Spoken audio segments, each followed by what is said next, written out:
ఇండస్ట్రీలో అందరికీ స్నేహితులు ఉంటారు. కానీ కొంతమంది ప్రాణ స్నేహితులుగా మారుతారు. ముఖ్యంగా ఈ బెస్ట్ ఫ్రెండ్స్ లిస్టులో శర్వానంద్, రామ్ చరణ్ మొదటి వరుసలో ఉంటారు. వీరిద్దరూ చిన్నప్పటి నుంచి ఫ్రెండ్స్. ఇద్దరూ కలిసి ఒకే స్కూల్లో చదువుకున్నారు. వీరితో పాటు రానా. అయితే రానా వీరికి సీనియర్ కావటంతో కొంతవరకు భయపడేవారని శర్వా ఎన్నోసార్లు చెప్పుకొచ్చాడు. ఇక చరణ్ శర్వాల స్నేహం చిన్నతనం నుంచి పెరుగుతూ వచ్చింది. ఇండస్ట్రీలో ప్రాణ స్నేహితులు అంటే వీరి గురించే చెప్పుకొస్తారు. ఇక చరణ్ ఫ్రెండ్స్ అంటే ప్రాణమిస్తాడు. శర్వాకు ఏది కావాలన్నా ముందు ఉండి చేస్తాడు. అలాగే శర్వానంద్ పెళ్లి కూడా చరణ్ తన చేతుల మీదగానే చేయించాడు. తాజాగా చరణ్ గురించి శర్వానంద్ ఉస్తాద్ షోలో ఆసక్తికరమైన విషయాలను పంచుకున్నాడు. అతడి స్నేహం దొరకటం నా అదృష్టమని చెప్పుకొచ్చాడు.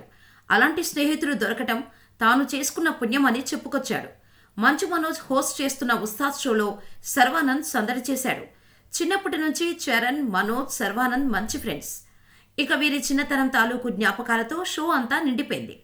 చరణ్ గురించి శర్వానంద్ మాట్లాడుతూ చిరంజీవి గారు ఎంత గొప్పవారో, పక్కన వాళ్ళందరినీ ఎలా చూసుకుంటారో, సేమ్ ఆ క్వాలిటీస్, ఆ ప్రేమ ఇచ్చే విధానం కానీ, ఒక మనిషికి అవసరం వస్తే ఉండే విధానం కానీ, ఈరోజు నేనిలా ఉన్నాను అంటే చరణ్ లాంటి ప్రాణ స్నేహితుడు ఉన్నాడు అని నేను గర్వంగా చెప్పుకోగలను. నేను మనస్ఫూర్తిగా ధన్యవాదాలు చెబుతున్నాను. చరణ్ లాంటి ఒక ఫ్రెండ్ నాకు దేవుడు ఇచ్చినందుకు అంటూ చెప్పుకొచ్చాడు. ప్రస్తుతం ఈ వ్యాఖ్యలు నెట్టింట వైరల్గా మారాయి.